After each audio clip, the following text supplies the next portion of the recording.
Olá, assombrados! Eu sou a Ana Paula e vou contar um relato para vocês neste tipo ao vivo de hoje. E aí, tudo bem? Eu espero que sim, que esteja tudo bem. Já vou pedindo para você não se esquecer de deixar o like no vídeo e se ainda não é inscrito, se inscreva no canal, ok? Combinado? Então vamos para o relato que é, que é este daqui.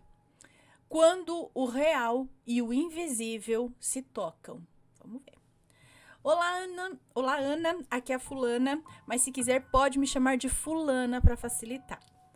Primeiramente, eu gostaria de agradecer pela leitura do meu relato Visitei minha vida em outra dimensão, lido recentemente, de modo único, acolhedor e respeitoso.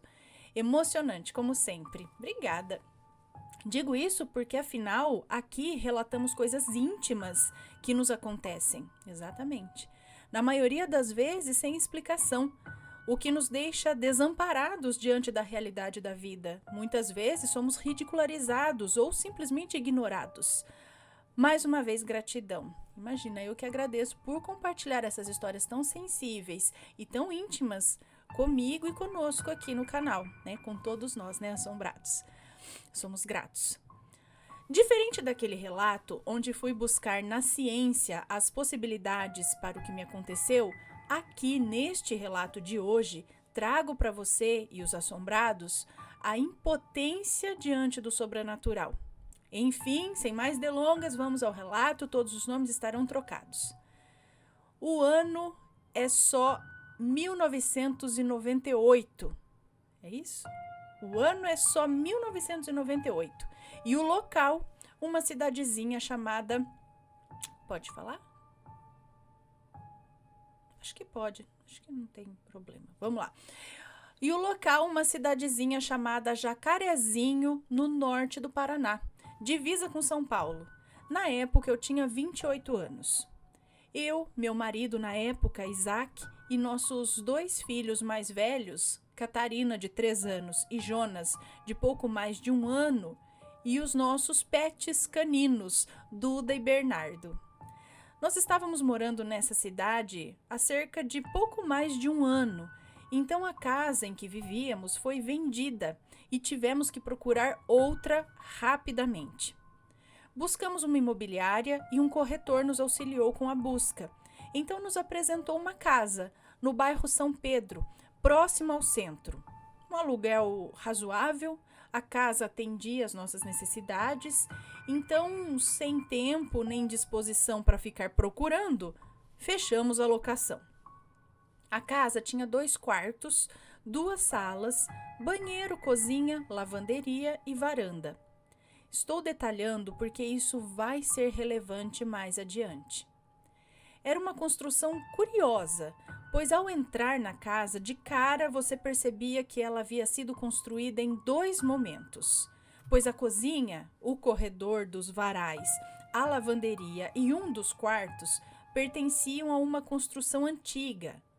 As salas, o banheiro, a varanda e o segundo quarto eram visivelmente mais recentes, construídos há no máximo 5 anos, enquanto o restante aparentava ter uns 20 anos de construídos.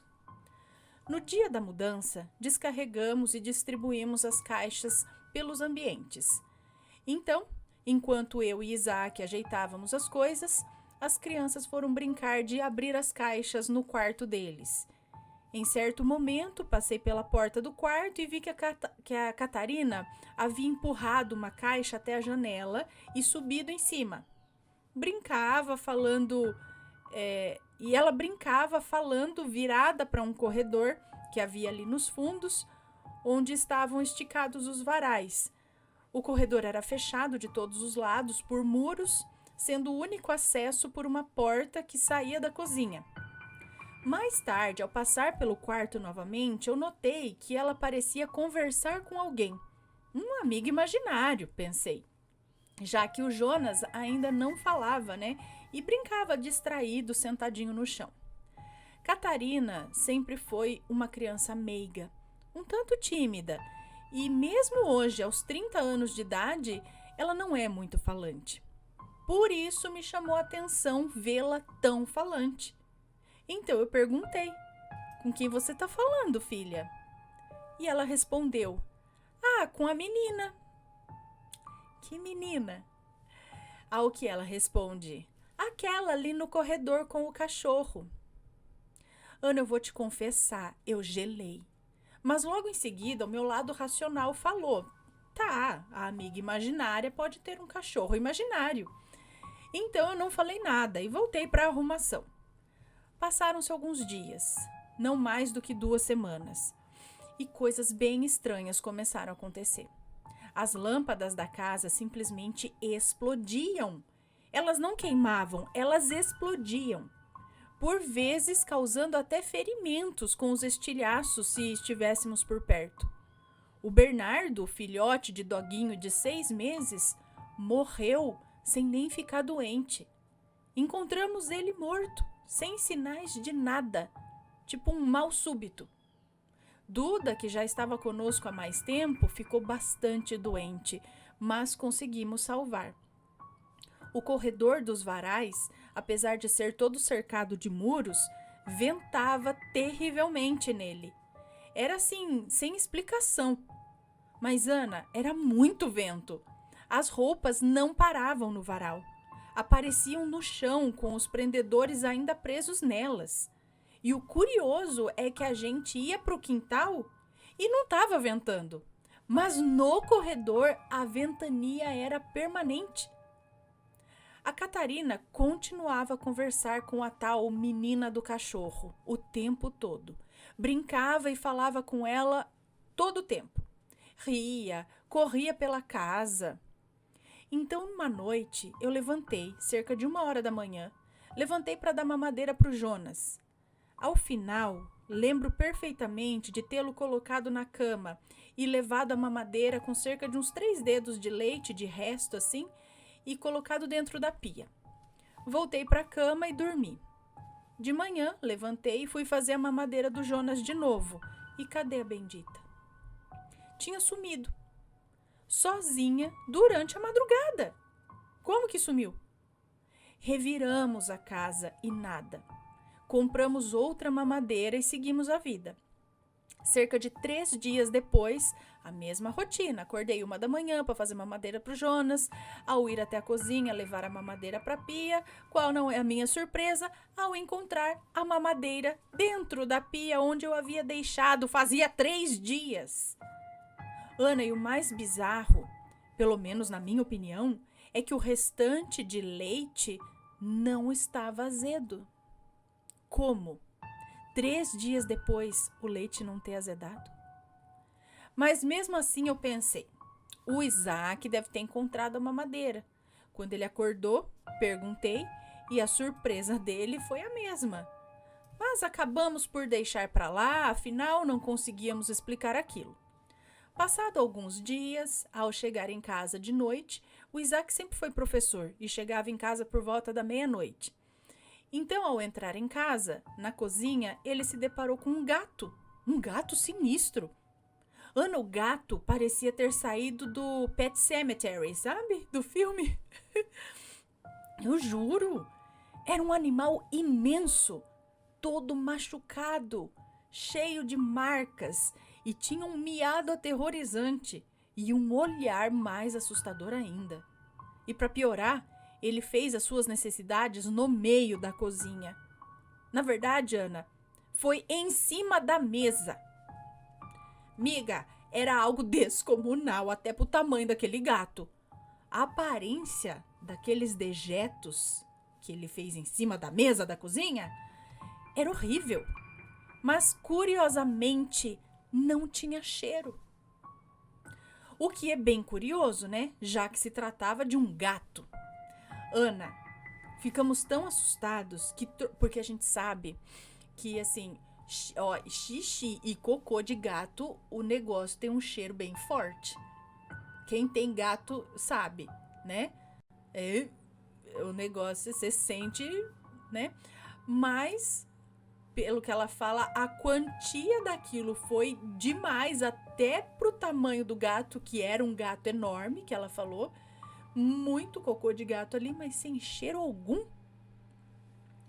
Bom, cadê? Deixa eu continuar aqui.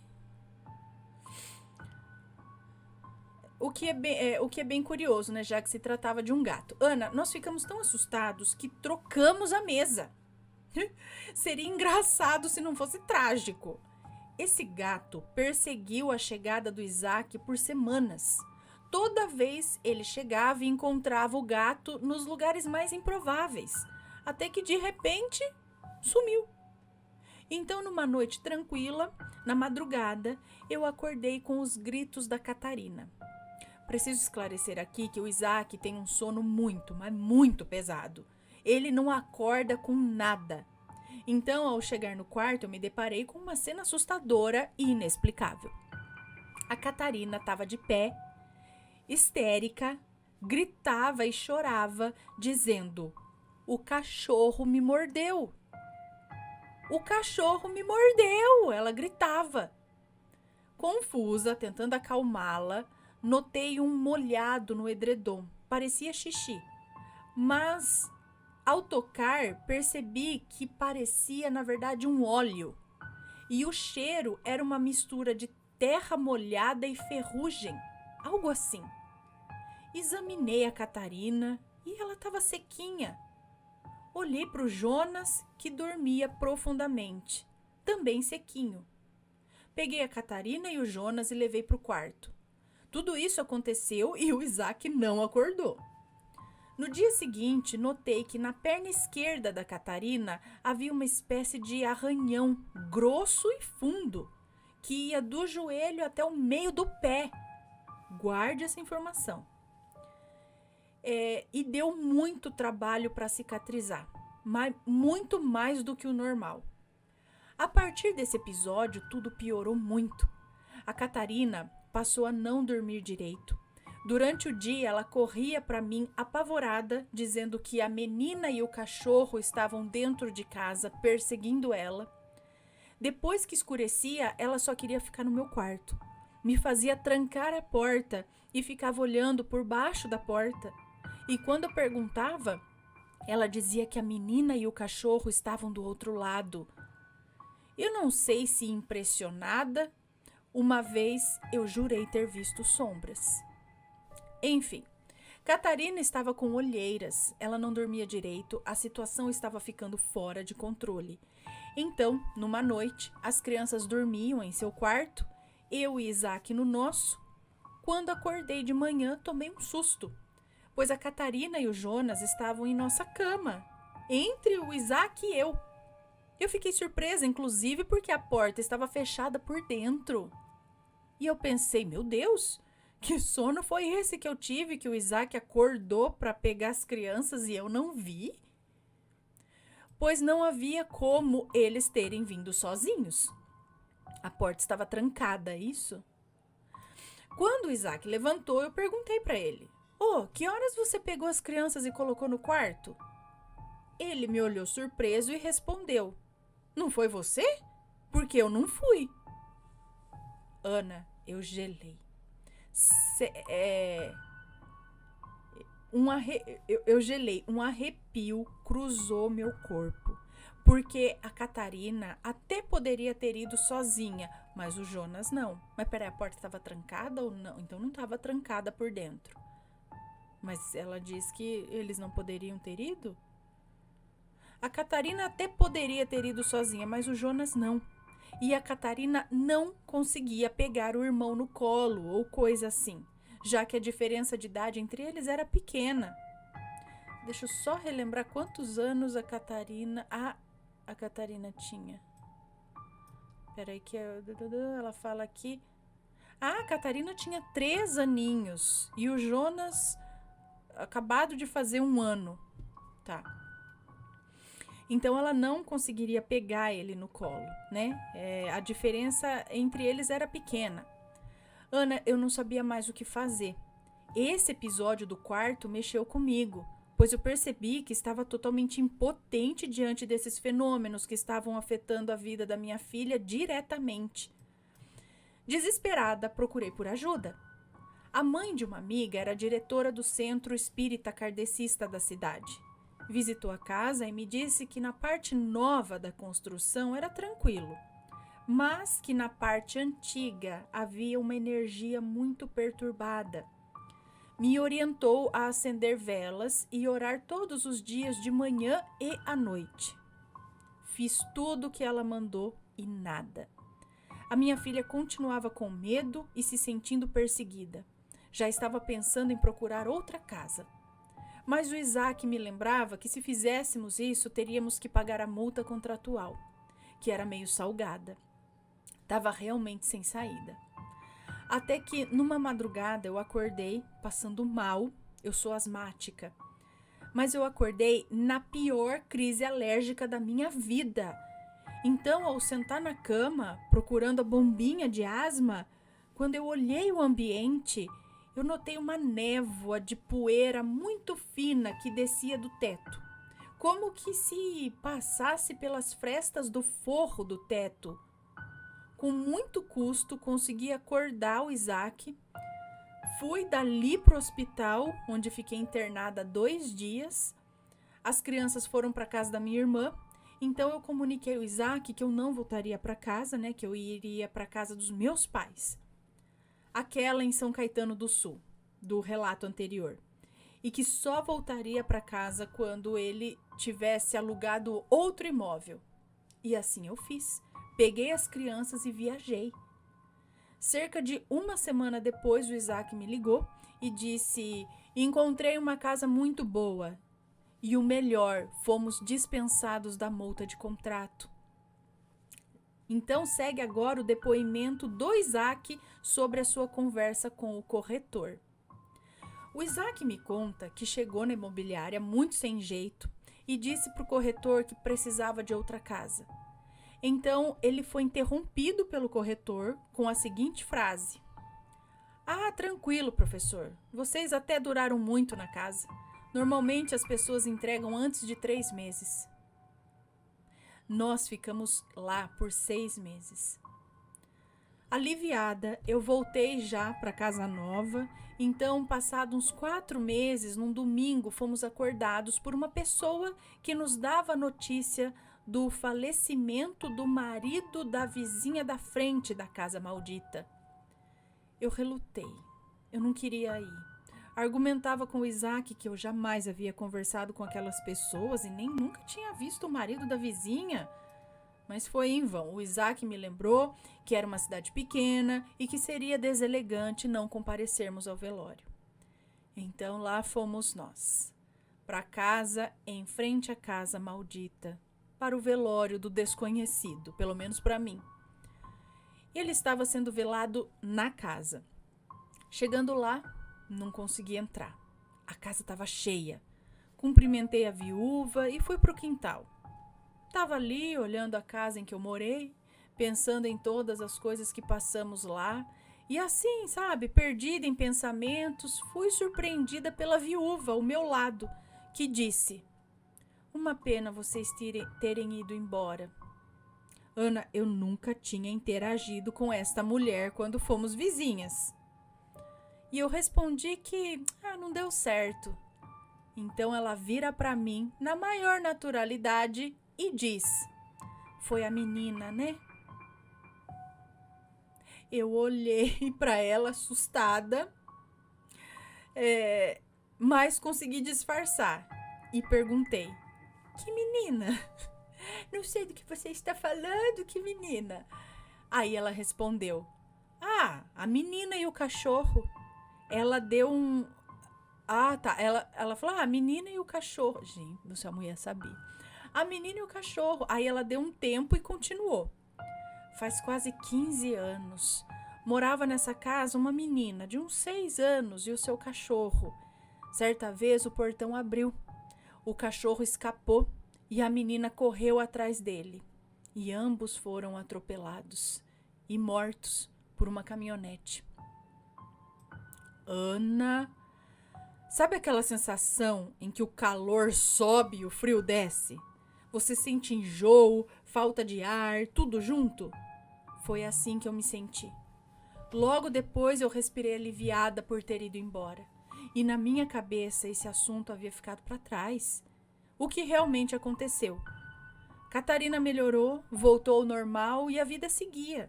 Muito boa, por sinal.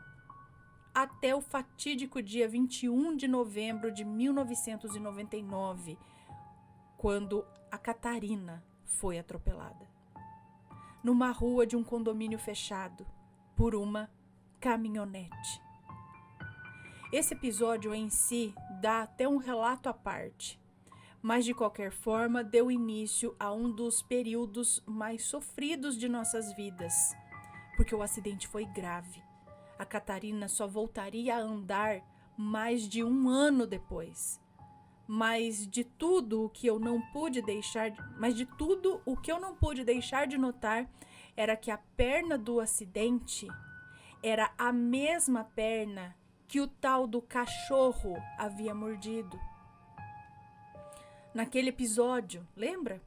E para completar, a cicatriz pegava do joelho até o peito do pé, exatamente na extensão daquele arranhão que demorou muito para cicatrizar. Ana, esse relato é imenso, eu sei, mas é totalmente verdadeiro. Deixei de fora acontecimentos que considerei relevantes para o relato, mas o que posso dizer é que, por vezes, o real e o invisível se tocam e nos deixa totalmente impotentes diante de nossa própria ignorância. Um beijo a você e aos seus, e mais uma vez gratidão. Um beijo para você, muito obrigada. Menina, vai dizer que isso é coincidência. O cachorro mordeu, ela disse. Havia uma espécie de óleo na cama com um cheiro estranho. Seria o óleo do carro? Alguma coisa do tipo? E ela ficou com esse arranhão justamente onde anos, não sei, depois, seria a cicatriz do acidente que ela sofreu, assim como aquela menina, e por um mesmo tipo de carro, machucando a mesma perna daquele. Gente, mas tá, aí eu penso, era realmente o espírito da menina que morreu ali e o espírito do cachorro que ficaram presos ao local e fizeram isso com outra criança? Ou tinha algo a mais ali? Algo que assumiu a forma dessa menina e do cachorro, ou algo que já estava na casa e na verdade a menina e o cachorro foram vítimas disso, que talvez tenha provocado, aberto o portão, feito a menina sair para provocar essa tragédia, entendeu? Que na verdade quem causou ou perturbou a filha dela, né, a Catarina, não tenha sido o espírito de outra criança e o espírito do cachorro, mas de alguma outra coisa mais sombria que assumiu essa forma de criança e não sei o que, ou até da antiga moradora, não sei, pra ser mais fácil se achegar à criança, né? Porque, por exemplo, uma criança, ela dá abertura para outra criança. E ali ela começa a permitir que entre, brinque. Porque se o bicho se mostra como um bicho, nem eu, nem você, nem criança nenhuma vai falar: oi, bicho de chifres e não sei o que, vamos brincar. Não, você vai falar: eu quero esse bicho perto de mim, né? Mas se ele se mostrar com algo inocente, fofinho, bonitinho, a gente vai deixando chegar, né? Então, porque eu não entendo por que o espírito de uma criança gostaria do mal de outra criança, entendeu? Ou cachorro, que seja. O que será que acontece nessa casa? Ou o que acontecia? Será que o buraco é mais embaixo do que isso, né, que tinha naquela casa? Alguma coisa acompanhou a menina? Alguma coisa apenas mostrou o futuro? Talvez com essa mordida e essa cicatriz ele tenha apenas revelado o que aconteceria também no futuro com ela? Ou essa outra coisa, como eu disse, tentaria a mesma coisa que fez com a criança lá no passado, também com a Catarina? Gente, não sei, deixem aí as suas opiniões, porque É muito curioso esse caso. Muito interessante, né? Não é nada legal. Você já passou por algo assim? Né? Se mudar para uma casa onde essas coisas acontecem. E ainda bem, olha só que ele conseguiu sair. Porque em muitas situações a pessoa, vamos dizer, eles alugavam a casa e teve o lance do contrato, que ainda eles não receberam a multa e tal, já sabia o que acontecia lá. Mas e quando acontece da pessoa, tipo, investir tudo que ela tem e compra um imóvel? E aí vai descobrindo essas coisas e tal. E depois, pra você sair, não é fácil. Você não tem pra onde ir, tudo que você tinha de dinheiro você colocou naquele imóvel, não vende do dia pra noite. Tem umas situações que são complicadas pra você conviver numa casa onde coisas estranhas acontecem. E era uma coisa pesada, né? Não era um lance tenso que tinha ali, hein? Fiquei curiosa. Bom, este foi o relato de hoje. Se for comentar, que seja sempre com respeito, por favor, deixem as suas opiniões com respeito. E se tem uma história parecida, envie o seu relato pra gente. Aqui você não está sozinho nas suas experiências sobrenaturais ou, no mínimo, curiosas. Um beijo pra você e a gente se vê no próximo relato. Fui! Tchau, tchau!